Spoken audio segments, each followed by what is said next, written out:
Welcome to the second and last video, joining a Linux box to the domain.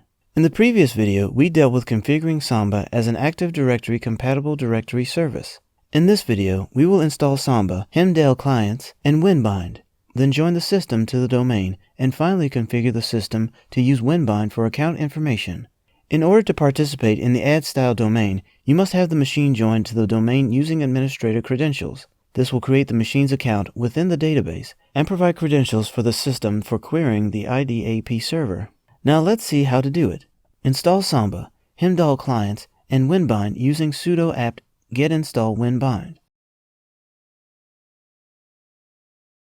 Now populate etc samba smb.config and the which as you can see here.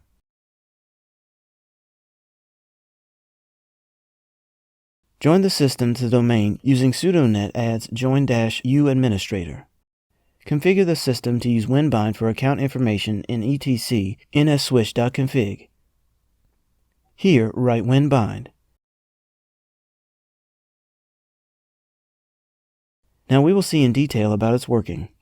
Joining a Linux box to an add domain, you need to utilize WinBind that provides a PAM interface for interacting with Windows RPC calls for user authentications. WinBind requires that you set up your smb.config file, and then join the domain before it functions. nsswitch.config controls how glibc attempts to look up particular types of information. In our case, we are modifying them to talk to WinBind for user and group information. Most of the actual logic is in the smb.config file itself, so let us look.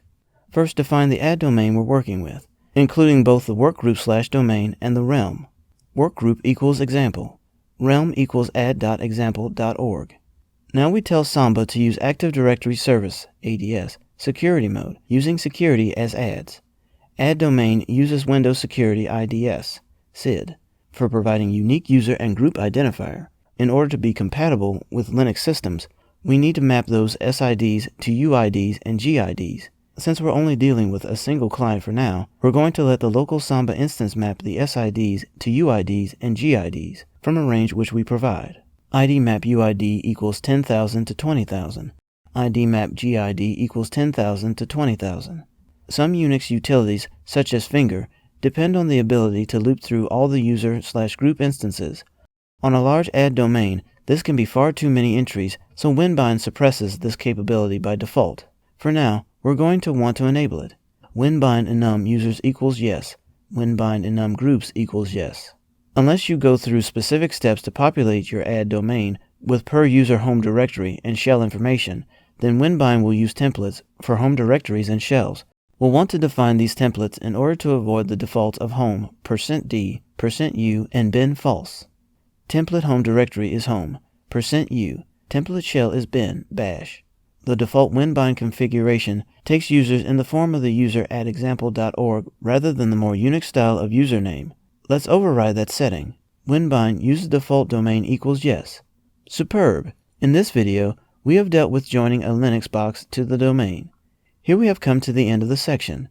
In this section, we have configured Samba as an Active Directory compatible directory service, and then joined a Linux box to the domain. In the next section, we will see setting up file storage.